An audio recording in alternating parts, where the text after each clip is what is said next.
Now the Lord said to Samuel, "You have mourned long enough for Saul. I have rejected him as king of Israel. So fill your flask with olive oil and go to Bethlehem. Find a man named Jesse who lives there, for I have selected one of his sons to be my king."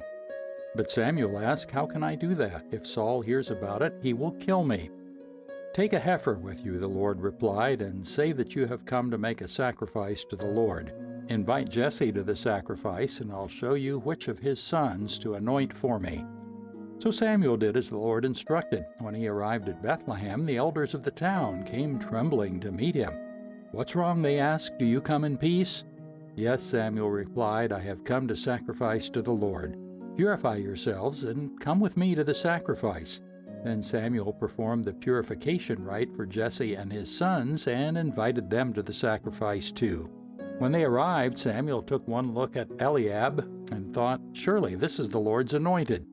But the Lord said to Samuel, "Don't judge by his appearance or height, for I have rejected him." The Lord doesn't see things the way you see them. People judge by outward appearance, but the Lord looks at the heart. Then Jesse told his son Abinadab to step forward and walk in front of Samuel.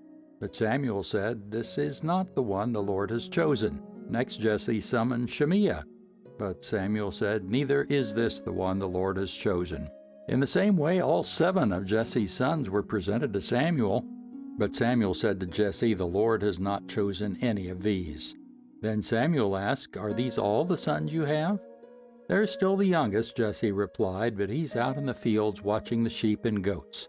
"Send for him at once," Samuel said. "We will not sit down to eat until he arrives." So Jesse sent for him. He was dark and handsome with beautiful eyes. And the Lord said, "This is the one, anoint him." So as David stood there among his brothers, Samuel took the flask of olive oil he had brought and anointed David with the oil.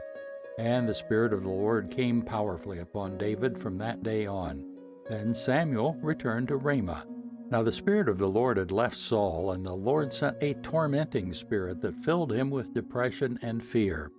Some of Saul's servants said to him, "A tormenting spirit from God is troubling you. Let us find a good musician to play the harp whenever the tormenting spirit troubles you.